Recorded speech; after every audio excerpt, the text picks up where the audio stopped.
ನೀವು ನೋಡ್ತಾ ಇದ್ದೀರಾ ನ್ಯೂಸ್ ಫಸ್ಟ್. ನಾನು ಪ್ರತೀಕ್ಷಾ. ವೀಕ್ಷಕರ, ಇವತ್ತಿನ ಕಾರ್ಯಕ್ರಮದಲ್ಲಿ ART ಪ್ರೆಗ್ನೆನ್ಸಿ ಅಂದ್ರೆ ಅಸಿಸ್ಟೆಡ್ ರಿಪ್ರೊಡಕ್ಟಿವ್ ಟೆಕ್ನಿಕ್ಸ್ ಬಗ್ಗೆ ಮಾತನಾಡ್ತಾ ಇದ್ದೀವಿ. ಅಂದ್ರೆ ಅದ್ರ ಬಗ್ಗೆ ಇರುವಂತಹ ಫ್ಯಾಕ್ಟ್ಸ್ ಹಾಗೂ ಮಿತ್ಸ್ ಬಗ್ಗೆ ಮಾತನಾಡ್ತಿದ್ವಿ. ART ಪ್ರೆಗ್ನೆನ್ಸಿ ಅಂದ್ರೆ ಏನು, ART ಪ್ರೆಗ್ನೆನ್ಸಿ ಥ್ರೂ ಹುಟ್ಟುವಂತಹ ಮಕ್ಕಳ ಬಗ್ಗೆ ಇರುವಂತಹ ತಪ್ಪು ತಿಳುವಳಿಕೆ ಏನು, ಇದೆಲ್ಲದರ ಬಗ್ಗೆ ಇವತ್ತಿನ ಕಾರ್ಯಕ್ರಮದಲ್ಲಿ ತಿಳಿಸ್ಕೊಡ್ತಾ ಹೋಗ್ತೀವಿ. ಇದೇ ಹೊತ್ತಿನ ವಿಶೇಷ ಹೆಲ್ತ್ ಸೆಂಟರ್.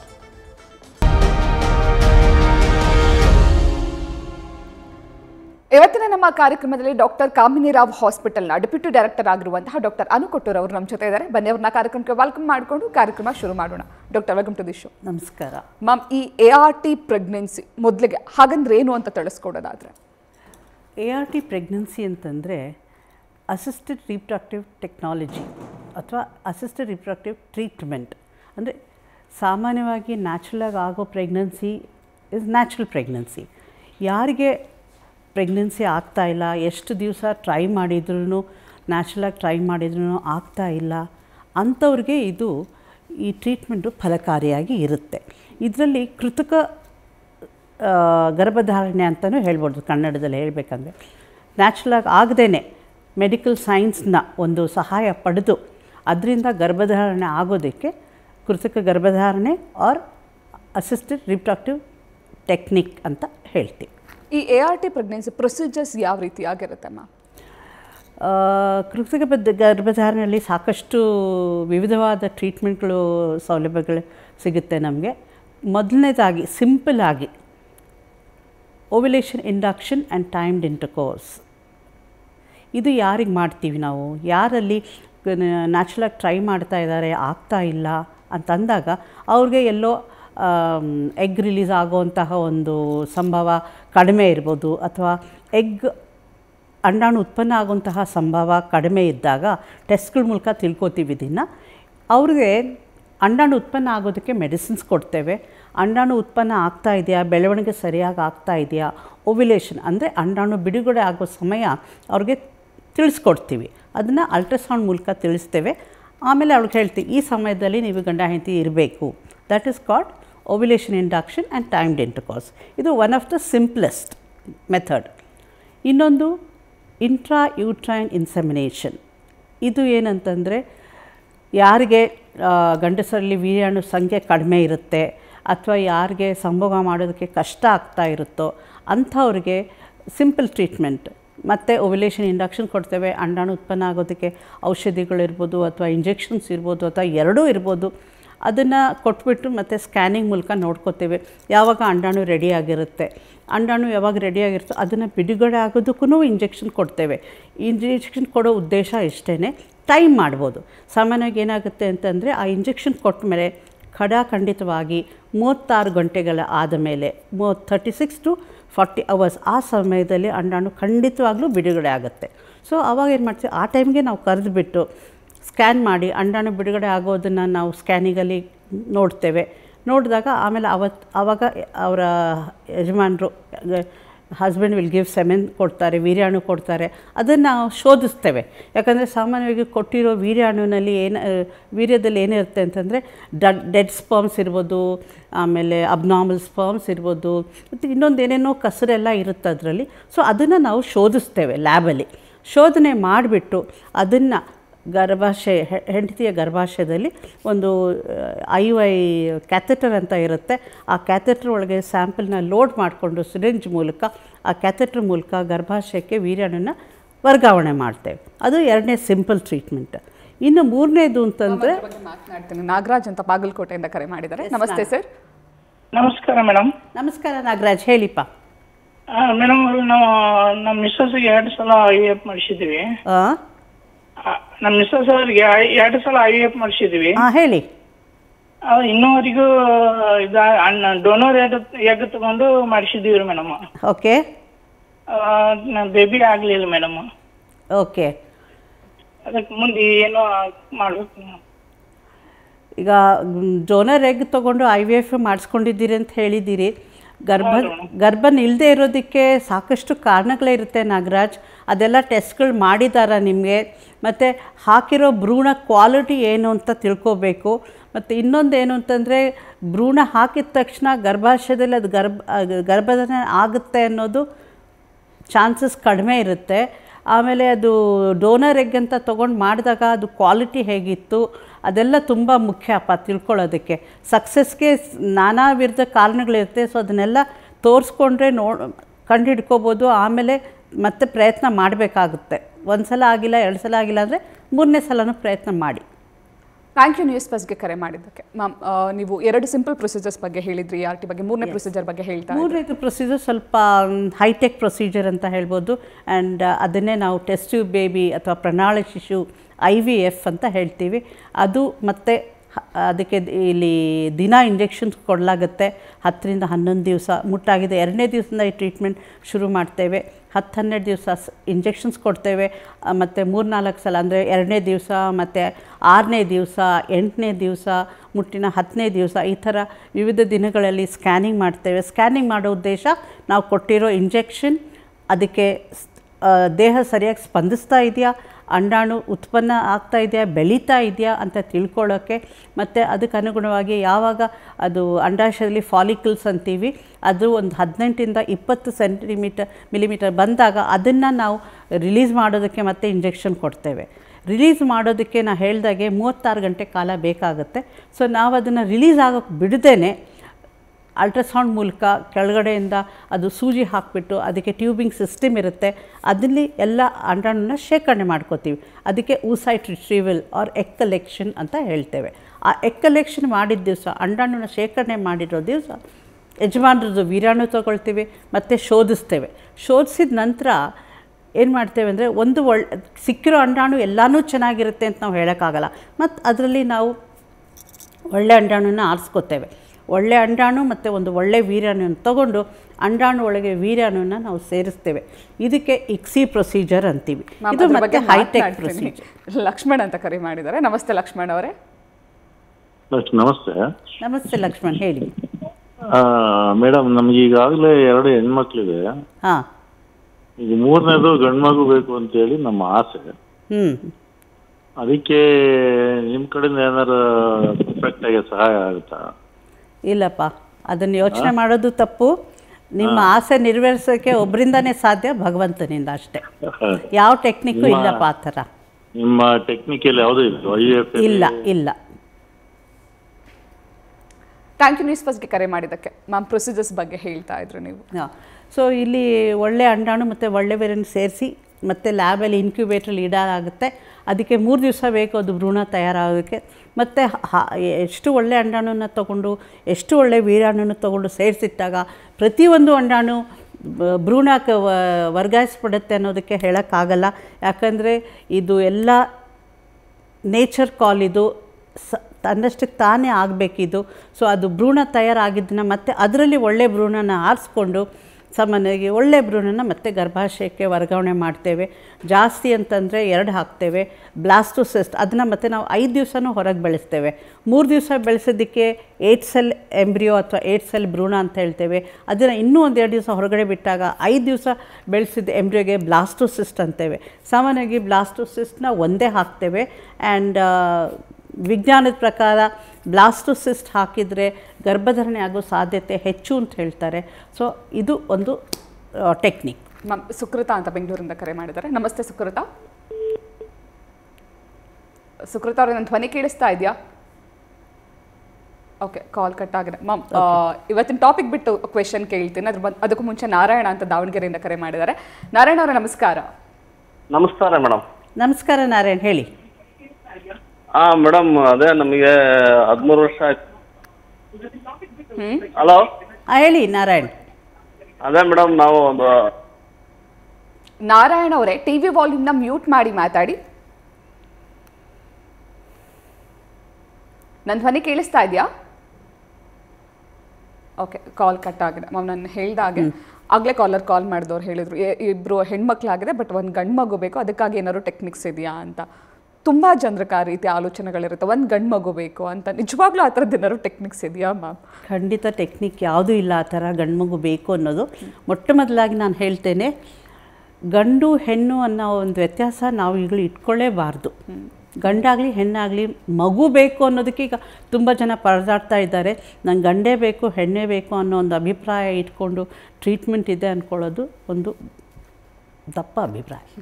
ಓಕೆ ಮ್ಯಾಮ್, ಪ್ರೀತಿ ಅಂತ ಹಾಸನದಿಂದ ಕರೆ ಮಾಡಿದ್ದಾರೆ. ನಮಸ್ತೆ ಪ್ರೀತಿ. ನಮಸ್ತೆ ಮೇಡಮ್. ಹಾಂ ಪ್ರೀತಿ, ನಮಸ್ಕಾರ ಮೇಡಮ್, ನನಗೆ 7 ವರ್ಷದ ಮಗಳಿದ್ದಾಳೆ. ಆಗ ನನಗೆ ಪ್ರೆಗ್ನೆನ್ಸಿ ಆದ್ರೆ ಹೆವಿ ವಾಮಿಟಿಂಗ್, ನೀವು ಎಕ್ಸ್ಪೆಕ್ಟ್ ಮಾಡದೇ ಇರೋಷ್ಟು ವಾಮಿಟಿಂಗ್ ಆಗುತ್ತೆ ನನಗೆ. ಓಕೆ, ನಿಜವಾಗ್ಲೂ ವಾಮಿಟಿಂಗ್ಗೆ ಯಾವುದೇ ಆದಂತ ಟ್ರೀಟ್ಮೆಂಟ್ ನಿಜವಾಗ್ಲೂ ಇಲ್ವಾ ಮೇಡಮ್?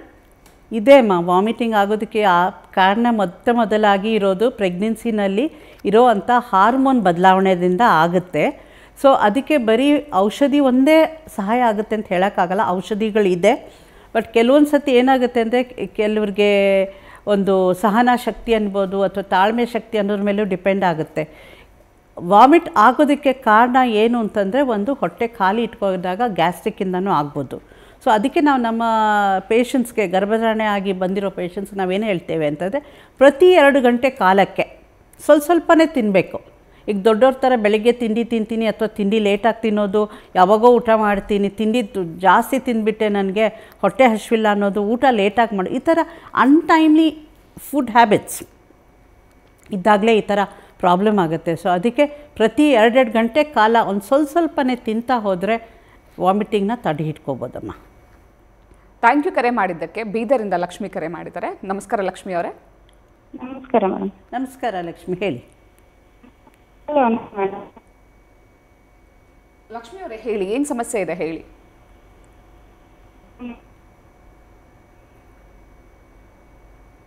ಓಕೆ, ಕರೆ ಕಟ್ ಆಗಿದೆ ಅಮ್ಮ. ಮ್ಯಾಮ್, ಪ್ರೊಸೀಜರ್ಸ್ ಬಗ್ಗೆ ಹೇಳ್ತಾ ಇದ್ರಿ. ಈ ART ಅಥವಾ IUI ಎರಡಕ್ಕೂ ಇರುವಂತಹ ಡಿಫರೆನ್ಸ್ ಏನು ಮ್ಯಾಮ್? IUI ಇಸ್ ದಟ್ ಒಂದು ART ಪ್ರೊಸೀಜರು ಒಂದು ವಿಧಾನ, ಅದಕ್ಕೂ ಇದಕ್ಕೂ ಬೋತ್ ಆರ್ ಸೇಮ್. ಓಕೆ, ಈಗ ART ಪ್ರೆಗ್ನೆನ್ಸಿ ಮೂಲಕ ಕನ್ಸೀವ್ ಆಗಿರೋರಿಗೆ ಮಗು ಹುಟ್ಟಿದ ಮೇಲೆ ಏನಾದರೂ ಪ್ರಾಬ್ಲಮ್ ಆಗುತ್ತಮ್ಮ? ಮಗುಗೆ ಏನಾದರೂ ಪ್ರಾಬ್ಲಮ್ ಆಗುತ್ತೆ ಅಥವಾ ನ್ಯಾಚುರಲ್ ಕನ್ಸೀವ್ ಆಗಿ ಹುಟ್ಟುವಂತಹ ಮಕ್ಕಳ ಥರನೇ ಇರ್ತಾರ? ARTಯಿಂದ ಆಗಿರೋ ಪ್ರೆಗ್ನೆನ್ಸಿಗಾಗಲಿ, ಸರ್ವೇ ಸಾಮಾನ್ಯವಾಗಿ ಆಗಿರೋ ನ್ಯಾಚುರಲ್ ಆಗಿರೋ ಪ್ರೆಗ್ನೆನ್ಸಿಗಾಗಲಿ ಯಾವ ರೀತಿ ವ್ಯತ್ಯಾಸವೇ ಇರಲ್ಲ. ನಾವು ಹೇಳಬೇಕು ಅಂತಂದರೆ, ARTಯಿಂದ ಆಗಿರೋ ಗರ್ಭಧಾರಣೆ ಹೆಂಗಸಿಗೂ, ನಾರ್ಮಲ್ ಆಗಿರೋ ಪ್ರೆಗ್ನೆನ್ಸಿ ಹೆಂಗಸಿಗೂ ನಾವು ಇಬ್ಬರನ್ನೂ ಒಂದೇ ಪ್ಲ್ಯಾಟ್ಫಾರ್ಮ್ ಮೇಲೆ ಇಡ್ಬೋದು. ಯಾಕಂದರೆ ಕಾಂಪ್ಲಿಕೇಶನ್ಸ್ ಅನ್ನೋದಾಗಲಿ ಅಥವಾ ಮಗುಗೆ ತೊಂದರೆ ಆಗೋದಾಗಲಿ ಅಥವಾ ತಾಯಿಗೆ ತೊಂದರೆ ಆಗೋದಾಗಲಿ ಯಾವುದಕ್ಕೂ ವ್ಯತ್ಯಾಸವಿರೋದಿಲ್ಲ. ಬಟ್ ಸಾಮಾನ್ಯವಾಗಿ ಏನಾಗುತ್ತೆ ಅಂದರೆ, ಈ ಕೃತಕ ಧಾರಣೆಯಿಂದ ಆಗಿರೋ ಗರ್ಭಧಾರಣೆಗೆ ಸ್ವಲ್ಪ ನಾವು ಜಾಸ್ತಿ ಕೇರ್ ತಗೊಳ್ತೇವೆ. ಮ್ಯಾಮ್, ಅದ್ರ ಬಗ್ಗೆ ಮಾತನಾಡ್ತೀನಿ. ಅನ್ಪೂರ್ಣ ಅಂತ ದೊಡ್ಡಬಳ್ಳಾಪುರದಿಂದ ಕರೆ ಮಾಡಿದ್ದಾರೆ. ನಮಸ್ತೆ ಅನ್ಪೂರ್ಣ ಅವರೇ. ಅನ್ಪೂರ್ಣ ಅವರೇ, ದಯವಿಟ್ಟು ಟಿವಿ ವಾಲ್ಯೂಮ್ನ ಮ್ಯೂಟ್ ಮಾಡಿ ಮಾತಾಡಿ. ಮೇಡಮ್ ನಮಸ್ತೆ. ನಮಸ್ತೆ, ಹೇಳಿಪ್ಪ. ಮೇಡಮ್, ಈಗ ನಮ್ಮ ಮಿಸಸ್ ಅವರು ಈಗ 1 ಮಂತ್ ಪ್ರೆಗ್ನೆನ್ಸಿಯಲ್ಲಿದ್ದಾರೆ. ಓಕೆ. ಸೊ ಇವರು ಯಾಕೆ ವಾಮಿಟಿಂಗ್ ಅಂತ ಜಾಸ್ತಿ ಇದು ಮಾಡ್ತಾ ಇದ್ದಾರಲ್ಲ ಮೇಡಮ್? ಓಕೆ, ವಾಮಿಟಿಂಗ್ ಅನ್ನೋದು ಸಹಜ ಅಲ್ವಾ? ಪ್ರೆಗ್ನೆನ್ಸಿ ಆಯಿತು ಅಂತಂದರೆ ನೀವು ಪಿಕ್ಚರ್ಗಳೆಲ್ಲ ನೋಡಿರ್ತೀರ. ಫಸ್ಟು ಹೆಂಗಸು ವಾಮಿಟಿಂಗ್ ಶುರು ಆದಾಗಲೇ ಎಲ್ರಿಗೂ ಡೌಟ್ ಬರುತ್ತೆ, ಇವಳು ಪ್ರೆಗ್ನೆಂಟ್ ಇರ್ಬೋದು ಅಂತ. ಹಾಗೆ ವಾಮಿಟಿಂಗ್ ಅನ್ನೋದು ಒಂದು ಗರ್ಭಧಾರಣೆ ಒಂದು ಸೂಚನೆ ಅಥವಾ ಲಕ್ಷಣ ಅಂತ ಹೇಳ್ತೇವೆ. ಅದನ್ನು ತಡೆಯೋದಕ್ಕೆ ಔಷಧಿಗಳೂ ಇದೆ. ಆದರೆ ನಾನು ಹೇಳೋದು, ಪ್ರತಿಯೊಂದಕ್ಕೂ ಔಷಧಿ ತೊಗೊಳ್ಳೋದು ಬದಲಾಗಿ ಡಯಟ್ನಲ್ಲಿ, ಫುಡ್ ಹ್ಯಾಬಿಟ್ಸ್ನಲ್ಲಿ ಪ್ರತಿ 2 ಗಂಟೆಗೆ ಒಂದು ಸಲ ಸ್ವಲ್ಪ ತಿಂತಾ ಹೋದರೆ ವಾಮಿಟಿಂಗ್ನ ತಡೆ ಹಿಡಿಬೋದು. Thank you. ನ್ಯೂಸ್ ಫಸ್ಟ್ಗೆ ಕರೆ ಮಾಡಿದ್ದಕ್ಕೆ. ಮಮತಾ ಅಂತ ಚಿತ್ರದುರ್ಗದಿಂದ ಕರೆ ಮಾಡಿದ್ದಾರೆ. ನಮಸ್ತೆ ಮಮತಾ. ನಮಸ್ತೆ ಮೇಡಮ್. ನಮಸ್ತೆ ಮಮತಾ, ಹೇಳಿ. ಮೇಡಮ್, ನಮ್ಮ ಮಗಳಿಗೆ ನೀಟಾಗಿ ಡೇಟ್ ಆಗಲ್ಲ. ಮದುವೆ ಆಗಿ 2 ವರ್ಷ ಆಗೈತೆ. ಓಕೆ. ವರ್ಷ ಆದ್ರೂ ಡೇಟ್ ಆಗಲ್ಲ ಮೇಡಮ್. ಆಸ್ಪತ್ರೆಗೆ ತೋರಿಸಿದಾಗಷ್ಟೇ ಆಗ್ತಾಳೆ, ಟ್ರೀಟ್ಮೆಂಟ್ ಕೊಟ್ಟಾಗ ಆಗ್ತಾಳೆ, ಆಮೇಲೆ ಮತ್ತೆ ಆಗೋದೇ ಇಲ್ಲ ಮೇಡಮ್. ಓಕೆ. ಸಾಮಾನ್ಯವಾಗಿ ಈ ಥರ ಮುಟ್ಟು ಆಗದೇ ಇರೋದು ಅಥವಾ ಮಾತ್ರೆ ತೊಗೊಂಡ್ರೇ ಆಗುತ್ತೆ ಅನ್ನೋದಕ್ಕೆ ಸಾಮಾನ್ಯವಾಗಿ ಇದು ಹಾರ್ಮೋನ್ ಏರ್ಪೇರಿಂದ ಆಗುತ್ತಮ್ಮ. ಒಂದು ಕಾಮನ್ ಆಗಿ ಇದನ್ನು ನಾವು ನೋಡೋದು PCOS ಅಲ್ಲಿ, ಪಾಲಿಸಿಸ್ಟಿಕ್ ಓವರೀಸ್ ಇರೋರಿಗೆ ಈ ಥರ ತೊಂದರೆಗಳಾಗ್ತಾ ಇರುತ್ತೆ. ಸೊ ಈಗ ಮುಟ್ಟು ಸರಿಯಾಗಿ ಮಾಡಿಕೊಂಡ್ರೆ ನನಗೆ ಮಗು ಆಗುತ್ತೆ ಅನ್ನೋದು ತಪ್ಪ ಅಭಿಪ್ರಾಯ. ಮಗು ಆಗೋದಕ್ಕೆ ಟ್ರೀಟ್ಮೆಂಟ್ ತೊಗೊಳ್ಳಿ ಫಸ್ಟು. ಮಗು ಆದಮೇಲೆ ಮತ್ತೆ ಮುಟ್ಟು ತಾನಾಗೇ ಸರಿ ಹೋಗ್ಬೋದು, ಇಲ್ಲಾಂದರೆ ಮತ್ತೆ ಇದೇ ಕಂಟಿನ್ಯೂ ಆಗ್ಬೋದು. Thank you. ನ್ಯೂಸ್ ಫಸ್ಟ್ಗೆ ಕರೆ ಮಾಡಿದ್ದಕ್ಕೆ. ನಾನು ನಿಮ್ಮ ಹತ್ರ ಮತ್ತಷ್ಟು ಮಾತನಾಡ್ತೀನಿ. ವೀಕ್ಷಕರು, ದಯವಿಟ್ಟು ಕರೆ ಮಾಡಿದಾಗ ಟಿವಿ ವಾಲ್ಯೂಮ್ನ ಮ್ಯೂಟ್ ಮಾಡಿ ಮಾತಾಡಿ, ಇಲ್ಲಾಂದರೆ ಸರಿಯಾಗಿ ಕೇಳಿಸೋದಿಲ್ಲ. ಹೆಲ್ತ್ ಸೆಂಟರ್ ಕಾರ್ಯಕ್ರಮ ಮುಂದುವರಿಯುತ್ತೆ ಬ್ರೇಕ್ ಆದಮೇಲೆ.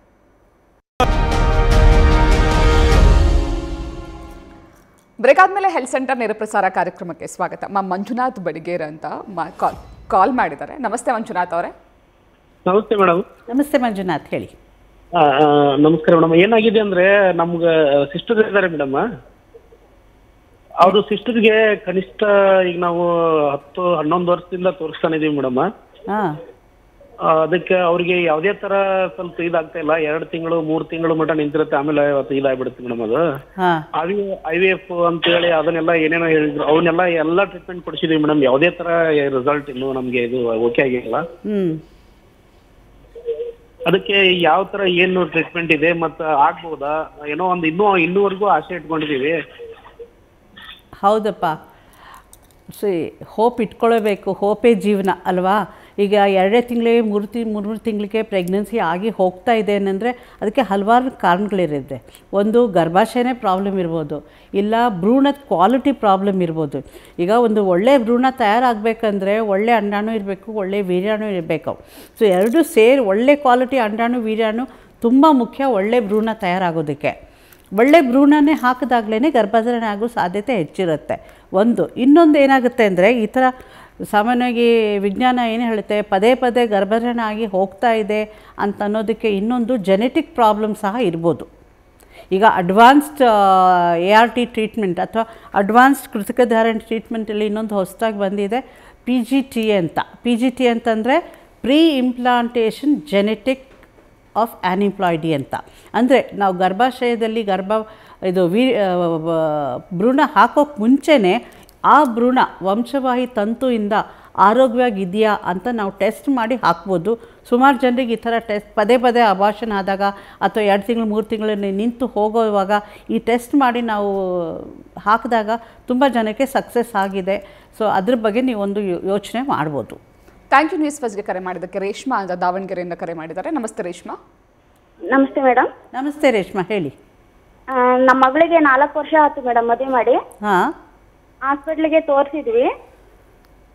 ತೋರಿಸಿದ್ರೆ ಇದು ಮೊಟ್ಟೆಗಳು ಒಂದ್ ಕಡೆ ಉತ್ಪತ್ತಿ ಆಗತ್ತೆ, ಒಂದ್ ಕಡೆ ಇಲ್ಲ ಅಂತ ಹೇಳಿದ್ರು. ಅದಕ್ಕೆ ಮತ್ತೆ ಅದೇ ಮೆಡಿಸಿನ್ ಕೊಡಿಸಿದ್ವಿ ನಾವು ಅವಳಿಗೆ. ಇಬ್ಬರಿಗೂ ಮತ್ತೆ ಅವ್ರ ಗಂಡಗೂ ಚೆಕ್ ಮಾಡಿದ್ರು. ವೀರ್ಯಾಣುಗಳು ಅವ್ರಿಗೆ ಒಂದ್ ಸ್ವಲ್ಪ ಚೆನ್ನಾಗಿದ್ದಾವೆ, ಒಂದ್ ಸ್ವಲ್ಪ ಸತ್ತಿದಾವೆ ಅಂತ ಹೇಳಿದ್ರು. ಓಕೆ. ಅವ್ರಿಗೆ ಲಾಸ್ಟ್ಗೆ ಇವ್ರು ಕರೆ ಮೇಡಮ್ ಅವ್ರು ಹೇಳಿದ್ರಲ್ಲ ಫಸ್ಟಿಗೆ, ಆ ತರ ಚೆಕಪ್ ಮಾಡಿ ಆಗ್ತೀವಿ ಅಂತ ಹೇಳಿದ್ರು. ಓಕೆ. ಅದನ್ನ ಟ್ರೈ ಕೂಡ ಮಾಡಿದ್ರು, ಯಾಕೋ ಸರಿಯಾಗ್ಲಿಲ್ಲ ಮೇಡಮ್ ಅವರಿಗೆ. ಓಕೆ. ಅದೇ ನೋಡಮ್ಮ, ಗರ್ಭಾಶಯದಲ್ಲಿ ಭ್ರೂಣ ಅಂಟ್ಕೊಂಡು ಬೆಳೆಯೋದಕ್ಕೆ ಕಾರಣಗಳು ಹೇಳೋಕ್ಕಾಗಲ್ಲ. ಯಾಕಂದರೆ ಒಂದು ಪ್ರೆಗ್ನೆನ್ಸಿ ಅನ್ನೋದು, ಗರ್ಭಧಾರಣೆ ಅನ್ನೋದು ಇಟ್ ಈಸ್ ಅ ನ್ಯಾಚುರಲ್ ಫಿನಮಿನನ್. ಅಂದರೆ ಒಂದು ನೈಸರ್ಗಿಕವಾಗಿ ಸಾಮಾನ್ಯವಾಗಿ ಆಗೋವಂತಹ ಒಂದು ಚಮತ್ಕಾರ ಅಂತಲೇ ನಾವು ಹೇಳಬೇಕು. ಸೊ ನಾವು ಮಾಡಿದ್ದನ್ನೆಲ್ಲ ನಾವು ಗ್ಯಾರಂಟಿ ಕೊಡೋಕ್ಕೂ ಆಗಲ್ಲ. ಇನ್ನೊಂದು ಹೇಳ್ತೇನೆ, ಈ ART ಪ್ರೊಸೀಜರ್, IVF ಆಗಿರಲಿ, IUI ಆಗಲಿ, ಯಾವುದೇ ನಾವು ಗರ್ಭಧಾರಣೆಗೆ ಅಂತ ಮಾಡೋ ಟ್ರೀಟ್ಮೆಂಟ್ಗೆ ಯಾರಿಗೂ ಸಕ್ಸಸ್ ನಾವು 100% ಗ್ಯಾರಂಟಿ ಕೊಡ್ತೀವಿ ಅಂತ ಹೇಳೋಕ್ಕೆ ಆಗಲ್ಲ.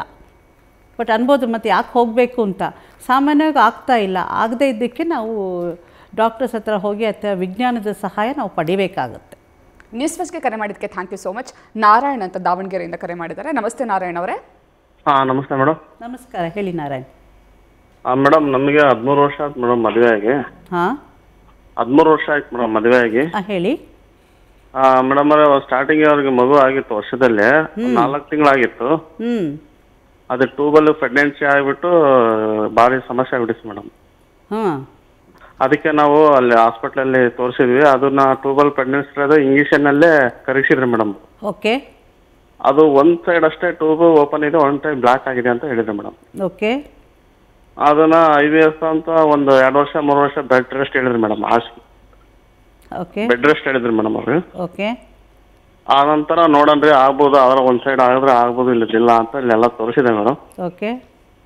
ಅದು IVF ಅಂತ ಮಾಡಿಸಿದ್ದೆ ಮೇಡಮ್. ಅಲ್ಲಿ ಒಂದು ದುರ್ಗದಲ್ಲಿ 4 ತಿಂಗಳ ಹೋಗ್ಬಿಟ್ಟು ಮಾಡಿಸಿದ್ವಿ ಮೇಡಮ್. ಓಕೆ. ಅದು ನಿಂತ್ಕೊಳ್ಳಿಲ್ಲ ಮೇಡಮ್. ಅದಕ್ಕೆ ಏನು ಮಾಡೋಣ ಅಂತ. ಅದೇ ಈಗ 1 ಟ್ಯೂಬ್ ಹೋಗಿದೆ, ಟ್ಯೂಬಲ್ ಪ್ರೆಗ್ನೆನ್ಸಿ ಆಗಿ 1 ಟ್ಯೂಬ್ ಚೆನ್ನಾಗಿದೆ. ಸಾಮಾನ್ಯವಾಗಿ ಒಂದೇ ಟ್ಯೂಬಲ್ಲಿ ಪ್ರೆಗ್ನೆನ್ಸಿ ಆಗಲ್ಲ ಅಂತ ಏನಿಲ್ಲ, ಆಗುತ್ತೆ. ಅದಾದಮೇಲೆ ನೀವು IVF ಮಾಡಿಸ್ಕೊಂಡಿದ್ದೀರಾ, ನಿಂತಿಲ್ಲ ಅನ್ನೋದಕ್ಕೆ ಇನ್ನೂ ಒಂದೊಂದು ಸರಿ ಏನು ಕಾರಣ ಸಿಗಲಿಕ್ಕೂ ಇಲ್ಲ.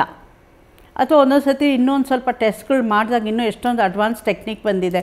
ಲೈಕ್ ಎಂಡೋಮೆಟ್ರಿಯಲ್ ರಿಸೆಪ್ಟಿವಿಟಿ ಎರಾ ಅಂತ ಒಂದು ಟೆಸ್ಟ್ ಇದೆ. ಅದರಲ್ಲಿ ಏನು ಗೊತ್ತಾಗುತ್ತೆ ಅಂದರೆ ಯಾವತ್ತಿನ ದಿವಸ ನಾವು ಭ್ರೂಣ ಹಾಕಿದರೆ ಅಂಟ್ಕೊಳ್ಳೋ ಸಾಧ್ಯತೆ ಹೆಚ್ಚಿದೆ ಅಂತ ಅದನ್ನು ಮಾಡಿಸ್ಕೋಬೋದು. ಒಂದೊಂದು ಸಾರಿ ಇಮ್ಯುನಾಲಜಿಕಲ್ ಫ್ಯಾಕ್ಟರ್ಸ್ ಅಂತೀವಿ, ಅಂದರೆ ನಮ್ಮ ದೇಹದಲ್ಲೇ ಎಷ್ಟೊಂದು ಭ್ರೂಣಕ್ಕೆ ಹಾನಿ ಆಗೋಸ್ಕರ ಅಂತ ಒಂದು ವಿಷ ಅಂಶಗಳು ಇರ್ಬೋದು, ಅದು ಬ್ಲಡ್ ಟೆಸ್ಟ್ ಮೂಲಕ ಗೊತ್ತಾಗುತ್ತೆ. ಇನ್ನೊಂದು ಗರ್ಭಾಶಯದ ಒಳಪದರಲ್ಲೇ ನ್ಯಾಚುರಲ್ ಕಿಲ್ಲರ್ ಸೆಲ್ಸ್ ಅಂತ ಇರುತ್ತೆ, ಅದನ್ನು ಒಂದು ಟಿಶ್ಯೂನ ತೆಗೆದು ಟೆಸ್ಟಿಂಗಿಗೆ ಕಳಿಸ್ತೀವಿ, ಅದರಲ್ಲಿ ತೊಂದರೆ ಇದೆ, ಅದಕ್ಕೇನು ಪರಿಹಾರ ಇದೆ. ಸೊ ಇವೆಲ್ಲ ಕೆಲವೊಂದು ಟೆಸ್ಟ್ಗಳು ನಾವು ಮಾಡಬೇಕಾಗತ್ತಪ್ಪ, ಆವಾಗ ಏನಾದರೂ ಒಂದು ಸಲಹೆ ಕೊಡ್ಬೋದು ನಿಮಗೆ. Thank you. ನ್ಯೂಸ್ ಫಸ್ಟ್ಗೆ ಕರೆ ಮಾಡಿದ್ದಕ್ಕೆ. ರುಕ್ಸಾನಾ ಅಂತ ಶಿವಮೊಗ್ಗದಿಂದ ಕರೆ ಮಾಡಿದ್ದಾರೆ. ನಮಸ್ತೆ ರುಕ್ಸಾನಾ ಅವರೇ. ನಮಸ್ತೆ ಮೇಡಮ್. ನಮಸ್ಕಾರ ರುಕ್ಸಾನಾ, ಹೇಳಿ ಮೇಡಮ್. ಈಗ ನಮ್ದು ಮದುವೆ ಆಗಿ 2 year ಆಯ್ತು ಮೇಡಮ್. ಓಕೆ. ಒನ್ ಇಯರ್ ಅಲ್ಲಿ ಅಂದ್ರೆ 2 ಸಲ 3 ಮಂತ್ ಅಬೌಟ್ ಆಯ್ತು ಮೇಡಮ್. ಏನ್ ಪ್ರಾಬ್ಲಮ್ ಆಗ್ತಿರೋದು? ಅದೇ ಆಮೇಲೆ ಏನ್ ತೋರಿಸಿದ್ರ ಡಾಕ್ಟರ್ ಹತ್ರ ಏನಾರ ತೋರಿಸಿದ್ರ PCOD ಪ್ರಾಬ್ಲಮ್ ಅಂತಾರೆ ಮೇಡಮ್. ಓಕೆ, PCOD ಪ್ರಾಬ್ಲಮ್ ಒಂದೇಯಿಂದ ಈ ಥರ ಅಬಾರ್ಷನ್ಸ್ ಆಗುತ್ತೆ ಅಂತ ಹೇಳೋಕ್ಕಾಗಲ್ಲ. ಇನ್ನೂ ಕೆಲವು ತೊಂದರೆಗಳು ಇರ್ಬೋದು. ನಿಮ್ಮ ಯಜಮಾನ್ರದ್ದು ಟೆಸ್ಟ್ ಮಾಡಬೇಕಾಗುತ್ತೆ. ಈಗ ಗರ್ಭಧಾರಣೆ ಆಗಿಲ್ಲ ಅಥವಾ ಗರ್ಭಧಾರಣೆ ಆಗಿ ನಿಂತು ಹೋಗ್ತಾ ಇಲ್ಲ, ಪದೇ ಪದೇ ಅಬಾರ್ಷನ್ ಆಗ್ತಾ ಇದೆ ಅನ್ನೋದಕ್ಕೆ ಹೆಣ್ಣೊಂದೇ ಕಾರಣ ಆಗಲ್ಲ, ಗಂಡಸರು ಅದಕ್ಕೆ ಸಮಸಮವಾಗಿ ಕಾರಣರಾಗಿರ್ತಾರೆ. ಸೊ ಇಬ್ಬರದ್ದು ತಪಾಸಣೆ ಮಾಡಿದ ಮೇಲೆ ಇದಕ್ಕೆ ಪರಿಹಾರ ಹೇಳ್ಬೋದು ರುಕ್ಸಾನಾ. Thank you. ನ್ಯೂಸ್ ಫಸ್ಟ್ಗೆ ಕರೆ ಮಾಡಿದ್ದಕ್ಕೆ. ಮಧುಸೂದನ್ ಅಂತ ರಾಯಚೂರಿಂದ ಕರೆ ಮಾಡಿದ್ದಾರೆ. ನಮಸ್ತೆ ಸರ್. ನಮಸ್ತೆ ಮೇಡಮ್. ಇವು ನಮಗೆ ಮದುವೆ ಆಗಿ ಒಂದು 15 ವರ್ಷ ಆಯ್ತು ಮೇಡಮ್. ಹಾಂ, ಹೇಳಿ. ಈಗ ತೋರಿಸಿದ್ವಿ ಮೇಡಮ್, ಇಲ್ಲಿ ಸುತ್ತ ಲೋಕಲ್ ರಾಯಚೂರು, ದೇವದುರ್ಗ, ಬಳ್ಳಾರಿ ತೋರಿಸಿದ್ವಿ ಮೇಡಮ್. ಅವರೇ ಹಾಂ, ಎಲ್ಲ ತೋರಿಸಿ ಎಲ್ಲ ಇಬ್ರು ಗಂಡ ಹೆಂಡತಿ ಎಲ್ಲ ಕ್ಲಿಯರ್ ಇದೆ ಮೇಡಮ್, ಆದ್ರೆ ಆಗ್ತಾ ಇಲ್ಲ. ನಿಮ್ಮಿಬ್ಬರದ್ದು ವಯಸ್ಸು ಎಷ್ಟುಪ್ಪ? ನಮ್ಮದು 38 ಮೇಡಮ್, ನಮ್ಮ ವಯಸ್ಸು ಅವ್ರದ್ದು 33 ಮೇಡಮ್. ಹಾಂ, ಈಗೆಲ್ಲ ತೋರಿಸಿ ಎಲ್ಲನೂ ಟೆಸ್ಟ್ ಮಾಡಿ ಎಲ್ಲನೂ ನಾರ್ಮಲ್ ಇದೆ ಅಂತಂದಾಗ ಅದಕ್ಕೆ ಅನ್ಎಕ್ಸ್ಪ್ಲೇನ್ಡ್ ಇನ್ಫರ್ಟಿಲಿಟಿ ಅಂತ ಹೇಳ್ತೇವೆ. ಅಂದರೆ ಏನೂ ಕಾರಣ ಇಲ್ಲ, ಎಲ್ಲ ಸರಿಯಾಗಿದೆ, ಆದರೂ ಆಗ್ತಾಯಿಲ್ಲ, ಎಲ್ಲ ಟ್ರೀಟ್ಮೆಂಟ್ ಮಾಡಿಸ್ತಾ ಇದ್ದೀವಿ, ಆದರೂ ಆಗ್ತಾ ಇಲ್ಲ ಅನ್ನೋದು ಇದು ಒಂದು ಕಷ್ಟವಾದ ಒಂದು ಪರಿಸ್ಥಿತಿ ಇದು ಟ್ರೀಟ್ಮೆಂಟ್ಗೆ. ಬಟ್ ಆದ್ರೂ ಆಗಲ್ಲ ಅಂತ ಹೇಳೋಕ್ಕಾಗಲ್ಲ, ಯಾಕಂದರೆ ಎಲ್ಲ ನಾರ್ಮಲ್ ಇದೆ. ಸೊ ಆ ಥರ ಸಂದರ್ಭದಲ್ಲಿ ನೀವೇನು ಮಾಡಬೇಕಾಗುತ್ತೆ ಅಂದರೆ ಧೈರ್ಯಗೆಡದೆ ಸರಿಯಾಗಿ ಒಂದು ಕಡೆ ಟ್ರೀಟ್ಮೆಂಟ್ ತೊಗೊಂಡು ಪ್ರಯತ್ನ ಮಾಡಿಪ್ಪ. Thank you. ನ್ಯೂಸ್ ಫಸ್ಟ್ಗೆ ಕರೆ ಮಾಡಿದ್ದಕ್ಕೆ. ಮ್ಯಾಮ್, ART ಪ್ರೆಗ್ನೆನ್ಸಿ ಬಗ್ಗೆ ಮಾತನಾಡ್ತಾ ಇದ್ವಿ. ಸಕ್ಸಸ್ ರೇಟ್ ಬಗ್ಗೆ ಮಾತನಾಡೋದಾದರೆ ಹೇಗಿರುತ್ತೆ ಸಕ್ಸಸ್ ರೇಟ್, ಅಥವಾ ಫೇಲ್ಯೂರ್ ಚಾನ್ಸಸ್ ಜಾಸ್ತಿ ಇರುತ್ತಾ? ಹೌದು, ART ಟ್ರೀಟ್ಮೆಂಟಲ್ಲಿ ಸಕ್ಸಸ್ ರೇಟ್ ತುಂಬಾ ಕಮ್ಮಿ. ಈಗ ನಾವು ಹೇಳಬೇಕು ಅಂತಂದರೆ ನ್ಯಾಚುರಲಾಗಿ ಆಗೋದು ಪ್ರೆಗ್ನೆನ್ಸಿ ಗ್ಯಾರಂಟಿನಾ? ಇಲ್ಲ. ನ್ಯಾಚುರಲ್ ಆಗಿ ಟ್ರೈ ಮಾಡೋದು ಕೊಟ್ಟಾಗ್ಲೂ ಪ್ರೆಗ್ನೆನ್ಸಿ ಸಕ್ಸಸ್ ರೇಟ್ ಬರೀ 25% ಇರುತ್ತೆ. IUI ಕೃತಕ ವೀರ್ಯಧಾರಣೆ ಅದರಲ್ಲಿ ನಾವು ಒಂದು 30% ಕೊಡ್ತೇವೆ. ಇನ್ನು IVF ಟೆಸ್ಟ್ ಟ್ಯೂಬ್ ಬೇಬಿ ಅದರಲ್ಲಿ ಸಾಮಾನ್ಯವಾಗಿ 35 to 40%. ಸೊ ಯಾವುದ್ರಲ್ಲೂ ಗ್ಯಾರಂಟಿ ಇಲ್ಲ, ಯಾಕಂದರೆ ನ್ಯಾಚುರಲಲ್ಲೇ ಗ್ಯಾರಂಟಿ ಇಲ್ಲದೆ ಇದ್ದಾಗ ಇದು ನಾವು ಡಾಕ್ಟ್ರ್ ಹತ್ರ ಹೋಗಿ ಔಷಧಿ ತೊಗೊಂಡು ಎಲ್ಲ ಮಾಡಿದಾಗ ನಮಗೆ ಸಕ್ಸಸ್ ಚೆನ್ನಾಗಿರಬೇಕು ಅಂತ ನಿಮಗೆ ಅನಿಸ್ಬೋದು. ಆದರೆ ಯಾವುದನ್ನೇ ಆಗಲಿ ನಾವು 100% ಸಕ್ಸಸ್ ಕೊಡೋಕ್ಕಾಗಲ್ಲ, ಯಾಕಂದರೆ ಇದು ಹೇಳ್ದಂಗೆ ನಾನು ಇಟ್ಸ್ ಅ ನ್ಯಾಚುರಲ್ ಫಿನೋಮಿನನ್. ಅದು ಯಾರಿಗೆ ಮಾಡಿದರೆ ನಾವು ಸಕ್ಸಸ್ ಆಗುತ್ತೆ ಅನ್ನೋದು ಯಾವ ಡಾಕ್ಟರ್ಸ್ಗೂ ಹೇಳೋಕ್ಕಾಗಲ್ಲ. ಈಗ ನಾವು ಯಾವುದೇ ಟ್ರೀಟ್ಮೆಂಟ್ ಮಾಡಿದಾಗ ಎಲ್ರಿಗೂ ಪ್ರೆಗ್ನೆನ್ಸಿ ಆಗಲಿ ಅಂತಲೇ ನಾವು ಪ್ರಯತ್ನ ಮಾಡ್ತಾ ಇರ್ತೇವೆ. ಬಟ್ ಅದು ರಿಸಲ್ಟ್ ಬರೋ ತನಕ ನಮ್ಗಳಿಗೂ ಗೊತ್ತಾಗಲ್ಲ ಯಾರು ಪ್ರೆಗ್ನೆಂಟ್ ಆಗ್ತಾರೆ, ಯಾರು ಪ್ರೆಗ್ನೆಂಟ್ ಆಗಲ್ಲ ಅಂತ. ಸೊ ಅದಕ್ಕೆ ಇದು ಯಾವುದು ಸಕ್ಸಸ್ ಕಡಿಮೆ ಇದೆ ಮತ್ತು ಯಾಕೆ ಟ್ರೀಟ್ಮೆಂಟ್ಗೆ ಹೋಗಬೇಕು ಅಂತ ಒಂದು ಮನೋಭಾವ ಇಟ್ಕೋಬಾರ್ದು. ಯಾಕಂದರೆ ನ್ಯಾಚುರಲಾಗಿ ಆಗ್ತಾ ಇಲ್ಲ ಅನ್ನುವಾಗ ನಾವು ವಿಜ್ಞಾನದೊಂದು ಸಹಾಯ ಪಡ್ಕೊಂಡು ಆಗೋ ಸಾಧ್ಯತೆ ಇರುವಾಗ ಆಗುತ್ತೆ ಅನ್ನೋ ಒಂದು ಹೋಪ್ ಇಟ್ಕೊಂಡು ಟ್ರೀಟ್ಮೆಂಟ್ಗೆ ಹೋಗಬೇಕು. ನಮ್ಮ ಕಾರ್ಯಕ್ರಮಕ್ಕೆ ಬಂದು ART ಪ್ರೆಗ್ನೆನ್ಸಿ ಬಗ್ಗೆ ತಿಳಿಸ್ಕೊಟ್ಟಿದ್ದಕ್ಕೆ thank you so much ma'am. Thank you.